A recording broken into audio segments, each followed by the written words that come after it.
नमस्कार दोस्तों, smart vision जी के चैनल में आपका स्वागत है।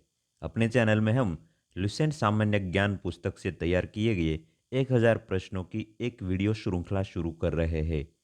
यह इस सीरीज का पहला भाग है। पहले भाग में हम 1 से 100 तक के प्रश्न देखेंगे। अगर आप प्रतियोगी परीक्षाओं की तैयारी कर रहे हैं, तो यह वीडियो आपके लिए बहुत उपयोगी सिद्ध होगा। वीडियो शुरू करने से पहले मेरा आप सभी से विनम्र अनुरोध है कि यदि आपने अभी तक स्मार्ट विजन जी के चैनल को सब्सक्राइब नहीं किया है तो कृपया सब्सक्राइब करें और अगर वीडियो पसंद आए तो लाइक करें। आइए शुरू करते हैं आज का वीडियो। प्रश्न एक। प्राचीन भारत के इतिहास में यूनानियों ने भारत को किस नाम से संबोधित किया था? उत्तर इंडिया। प्रश्न दो। मध्यकालीन मुस्लिम इतिहासकारों ने भारत को किस नाम से संबोधित किया है? उत्तर हिंद या हिंदुस्तान। प्रश्न तीन। भारत के सबसे प्राचीन ग्रंथ कौन से हैं? उत्तर वेद। प्रश्न चार। वेदों की संख्या कितनी है? उत्तर चार। प्रश्न पाँच। भारत के सबसे प्राचीन ग्रंथ चार वेद है, वे कौन से हैं? उत्तर ऋग्वेद, यजुर्वेद, सामवेद और अथर्ववेद। प्रश्न छह। भारत के सबसे प्राचीन ग्रंथ वेदों का संकलनकर्ता किसे माना जाता है? उत्तर महर्षि कृष्ण देवपायन को। प्रश्न सात। ऋग्वेद में कितने मंडल है? उत्तर 10। प्रश्न आठ। ऋग्वेद में कितने सूक्त है? उत्तर 1028। प्रश्न नौ। ऋग्वेद की ऋचाओं को पढ़ने वाले ऋषि को किस नाम से जाना जाता था? उत्तर होत्रु। प्रश्न 10। प्रसिद्ध गायत्री मंत्र ऋग्वेद के कौन से मंडल में आता है? उत्तर तीसरे। प्रश्न 11। प्रसिद्ध गायत्री मंत्र किस देवता को समर्पित है? उत्तर सावित्री, जिसे सूर्य देवता भी कहा जाता है। प्रश्न 12। ऋग्वेद के तीसरे मंडल की रचना किसने की? उत्तर विश्वामित्र। प्रश्न 13। ऋग्वेद के आठवें मंडल की हस्तलिखित ऋचाओं को किस नाम से जाना जाता है? उत्तर खेल। प्रश्न 14। किस वेद में चार वर्णी सामाजिक व्यवस्था का उल्लेख है? उत्तर ऋग्वेद। प्रश्न 15।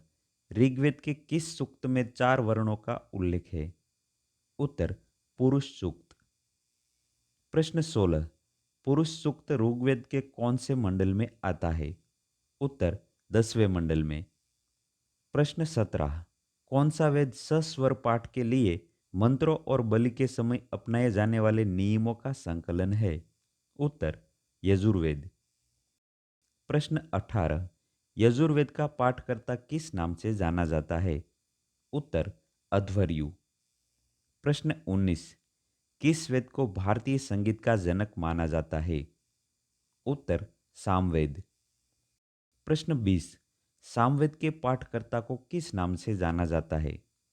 उत्तर उद्रातुरु। प्रश्न 21। कौन सा वेद गद्य और पद्य दोनों में रचित है? उत्तर यजुर्वेद। प्रश्न 22। अथर्ववेद की रचना किसने की? उत्तर ऋषि अथर्व। प्रश्न 23। किस वेद में मंत्र, तंत्र, जादू टोना, शाप, वशीकरण आदि का वर्णन मिलता है? उत्तर अथर्ववेद। प्रश्न 24। अथर्ववेद में सभा एवं समिति को किसकी पुत्रिया कहा गया है? उत्तर प्रजापति की। प्रश्न 25। वेदों में सबसे प्राचीन वेद कौन सा है? उत्तर ऋग्वेद। प्रश्न 26। वेदों में सबसे बाद का वेद कौन सा है? उत्तर अथर्ववेद। प्रश्न 27। वेदों को भली भांति समझने के लिए किस साहित्य की रचना की गई? उत्तर वेदांगों। प्रश्न 28। वेदांगों की संख्या कितनी है? उत्तर 6। प्रश्न 29। 6 वेदांग कौन से हैं? उत्तर शिक्षा, ज्योतिष, कल्प, व्याकरण, निरुक्त और छंद। प्रश्न 30। पुराणों का रचयिता किसे माना जाता है? उत्तर, लोमहर्ष या उनके पुत्र उग्रश्रवा को। प्रश्न 31, पुराणों की संख्या कितनी है? उत्तर, 18। प्रश्न 32, पुराणों में सबसे प्राचीन एवं प्रामाणिक पुराण कौन सा है? उत्तर, मत्स्य पुराण। प्रश्न 33, बुद्ध के पूर्व जन्म की कहानियां किस ग्रंथ में से मिलती है? उत्तर, जातक में से। प्रश्न 34, कथा वस्तु किस संप्रदाय का प्रमुख ग्रंथ है? उत्तर, हीनयान। प्रश्न 35, किस धर्म के साहित्य को आगम कहा जाता है? उत्तर, जैन धर्म। प्रश्न 36, अर्थशास्त्र नामक प्राचीन ग्रंथ के लेखक कौन है? उत्तर, चाणक्य। प्रश्न 37, चाणक्य को अन्य किस नामों से जाना जाता है? उत्तर, कौटिल्य और विष्णुगुप्त। प्रश्न 38, प्राचीन ग्रंथ अर्थशास्त्र में से किस राजवंश की जानकारी मिलती है? उत्तर, मौर्य वंश। प्रश्न 39, संस्कृत साहित्य में ऐतिहासिक घटनाओं को क्रमबद्ध लिखने का सर्वप्रथम प्रयास किसने किया था? उत्तर, कल्हण। प्रश्न 40, राजतरंगिणी नामक ऐतिहासिक कृति के लेखक कौन है? उत्तर, कल्हण। प्रश्न 41, राजतरंगिणी नामक ऐतिहासिक ग्रंथ में से किस क्षेत्र का इतिहास ज्ञात होता है? उत्तर, कश्मीर। प्रश्न 42, सिंध पर अरबों की विजय का वर्णन किस ग्रंथ में से मिलता है? उत्तर, चचनामा। प्रश्न 43, चचनामा की रचना किसने की? उत्तर, अली अहमद। प्रश्न 44, संस्कृत भाषा का प्रथम व्याकरण ग्रंथ कौन सा है? उत्तर, अष्टाध्यायी। प्रश्न 45, अष्टाध्यायी की रचना किसने की? उत्तर, पाणिनि। प्रश्न 46, गार्गी संहिता नामक ज्योतिष ग्रंथ की रचना किसने की? उत्तर, कात्यायन। प्रश्न 47, गार्गी संहिता में भारत पर किसके आक्रमण का वर्णन है? उत्तर, यवन। प्रश्न 48, महाभाष्य के लेखक कौन है? उत्तर, पतंजलि। प्रश्न 49, महाभाष्य में से किस राजवंश की जानकारी मिलती है? उत्तर, शुंग राजवंश। प्रश्न 50, पतंजलि किस राजा के पुरोहित थे? उत्तर, पुष्पमित्र शुंग। प्रश्न 51, इतिहास का पिता किसे कहा जाता है? उत्तर, हेरोडोटस। प्रश्न 52, हेरोडोटस की किस पुस्तक में भारत फारस संबंधों का वर्णन मिलता है? उत्तर, हिस्टोरिका। प्रश्न 53, प्रसिद्ध विदेशी यात्री मेगास्थनीज किस राजा का राजदूत था? उत्तर, सेल्यूकस निकेटर। प्रश्न 54, विदेशी यात्री मेगास्थनीज किस राजा के दरबार में आया था? उत्तर, चंद्रगुप्त मौर्य। प्रश्न 55, मेगास्थनीज ने मौर्यकालीन समाज एवं संस्कृति की जानकारी देने वाली कौन सी ऐतिहासिक पुस्तक लिखी? उत्तर, इंडिका। प्रश्न 56, विदेशी यात्री डायमेक्स किस राजा का राजदूत था? उत्तर, सीरिया के राजा आंतियोक्स का। प्रश्न 57, विदेशी यात्री डायमेक्स किसके दरबार में राजदूत बनकर आया था? उत्तर, बिंदुसार के। प्रश्न 58, विदेशी यात्री डायोनिसियस किस राजा का राजदूत था? उत्तर, मिस्र के राजा टॉलमी फिलाडेल्फस का। प्रश्न 59, विदेशी राजदूत डायोनिसियस किसके दरबार में आया था? उत्तर, सम्राट अशोक के दरबार में। प्रश्न 60, भारतीय पेड़ पौधे, जीव जंतुओं और खनिजों आदि की जानकारी देने वाली प्राचीन पुस्तक नेचुरल हिस्ट्री किस विदेशी यात्री ने लिखी? उत्तर, प्लिनी। प्रश्न 61, विदेशी यात्री फाहियान किस देश से भारत आया था? उत्तर, चीन। प्रश्न 62, चीनी यात्री फाहियान किस शासक के दरबार में आया था? उत्तर, गुप्त वंश के राजा चंद्रगुप्त द्वितीय के दरबार में। प्रश्न 63। विष्णु पुराण किस वंश से संबंधित है? उत्तर मौर्य वंश से। प्रश्न 64। मत्स्य पुराण किस वंश से संबंधित है? उत्तर आंध्र सातवाहन। प्रश्न 65। चीनी यात्री युएन सांग किस राजा के शासनकाल में आया था? उत्तर हर्षवर्धन। प्रश्न 66। चीनी यात्री युएन सांग का यात्रा वृत्तांत यानी कि भ्रमण वृत्तांत किस नाम से जाना जाता है? उत्तर सी यू की। प्रश्न 67। युएन सांग जब नालंदा विश्वविद्यालय में पढ़ रहे थे उस समय विश्वविद्यालय के कुलपति कौन थे? उत्तर आचार्य शीलभद्र। प्रश्न 68। अल बरूनी किसके साथ भारत आया था? उत्तर महमूद गजनवी के साथ। प्रश्न 69। इतिहास का महत्वपूर्ण स्रोत किताब उल हिंद या तहकीक ए हिंद के लेखक कौन है? उत्तर अल बरूनी। प्रश्न 70। किताब उल हिंद या तहकीक ए हिंद किस भाषा में लिखी गई पुस्तक है? उत्तर अरबी। प्रश्न 71। इब्न बतूता का यात्रा वृत्तांत किस नाम से जाना जाता है? उत्तर रिहल्ला। प्रश्न 72। इब्न बतूता की विद्वता से प्रभावित होकर किस सुल्तान ने उसे दिल्ली का काजी या न्यायाधीश नियुक्त किया? उत्तर सुल्तान मोहम्मद बिन तुगलक। प्रश्न 73। विदेशी पर्यटक तारानाथ किस देश से भारत आया था?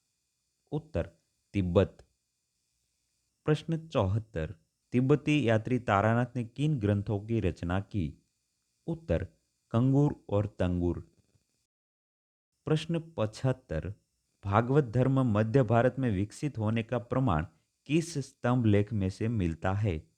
उत्तर वैसनगर या विदिशा का गरुड़ स्तंभ लेख। प्रश्न 76।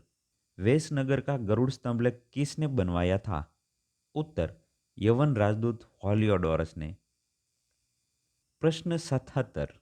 भारतवर्ष का प्रथम उल्लेख किस अभिलेख में मिलता है? उत्तर हाथी गुम्फा अभिलेख। प्रश्न 78। दुर्भिक्ष की सर्वप्रथम जानकारी किस अभिलेख से प्राप्त होती है? उत्तर सोहगोरा अभिलेख। प्रश्न 79। भारत पर हुण आक्रमणों की सर्वप्रथम जानकारी किस अभिलेख से प्राप्त होती है? उत्तर भीतरी स्तंभलेख। प्रश्न 80।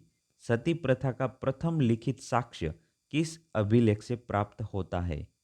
उत्तर एरन अभिलेख। प्रश्न 81। रेशम बुनकरों की श्रेणियों की जानकारी किस अभिलेख से प्राप्त होती है? उत्तर मंदसौर अभिलेख। प्रश्न 82। अभिलेखों का अध्ययन क्या कहलाता है? उत्तर इपिग्राफी। प्रश्न 83। गर्तावास यानी कि गड्ढा घर का साक्ष्य किस प्राचीन स्थल से मिला है? उत्तर बुर्जहोम। प्रश्न 84। बुर्जहोम किस काल का प्राचीन स्थल है? उत्तर नवपाषाण काल। प्रश्न 85। प्राचीनतम सिक्कों को किस नाम से जाना जाता है? उत्तर आहत सिक्के। प्रश्न 86। प्राचीनतम सिक्कों को साहित्य में क्या कहा गया है?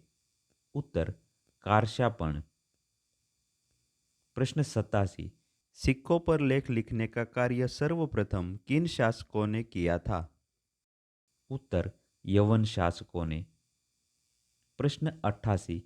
किस शासक की वीणा बजाती हुई मुद्रा प्राप्त हुई है?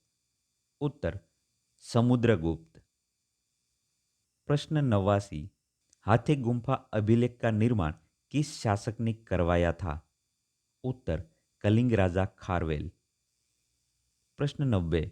जिस काल में मनुष्य ने घटनाओं का कोई लिखित विवरण दर्ज नहीं किया उसे क्या कहते हैं? उत्तर प्राग ऐतिहासिक काल। प्रश्न 91। जिस काल में मानव विकास का लिखित रूप से विवरण उपलब्ध है उस काल को क्या कहा जाता है? उत्तर इतिहास। प्रश्न 92। जिस काल में लेखन कला के प्रचलन के बाद उपलब्ध लेख पढ़े नहीं जा सकते हैं उस काल को क्या कहा जाता है? उत्तर आद्य ऐतिहासिक काल। प्रश्न 93, पूर्व पाषाण युग में मानव की जीविका का मुख्य आधार क्या था? उत्तर शिकार करना। प्रश्न 94, आग का आविष्कार किस काल में हुआ? उत्तर पुरा पाषाण काल में। प्रश्न 95, पहिए का आविष्कार किस काल में हुआ? उत्तर नवपाषाण काल में। प्रश्न 96, किस काल में मनुष्य में स्थायी निवास की प्रवृत्ति हुई? उत्तर नवपाषाण काल में। प्रश्न 97, मनुष्य ने सबसे पहले किस जानवर को पालतू जानवर बनाया था? उत्तर कुत्ता। प्रश्न 98, मनुष्य द्वारा प्रयोग की जाने वाली सर्वप्रथम धातु कौन सी है? उत्तर तांबा। प्रश्न 99, कृषि का आविष्कार किस काल में हुआ? उत्तर नवपाषाण काल में। प्रश्न 100, कृषि का प्रथम उदाहरण किस स्थान से मिला है?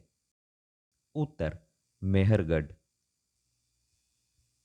दोस्तों, यह वीडियो आपको पसंद आया हो तो यह वीडियो को लाइक कीजिए, आपके दोस्तों के साथ यह वीडियो शेयर कीजिए और स्मार्ट विजन जीके चैनल को सब्सक्राइब कीजिए।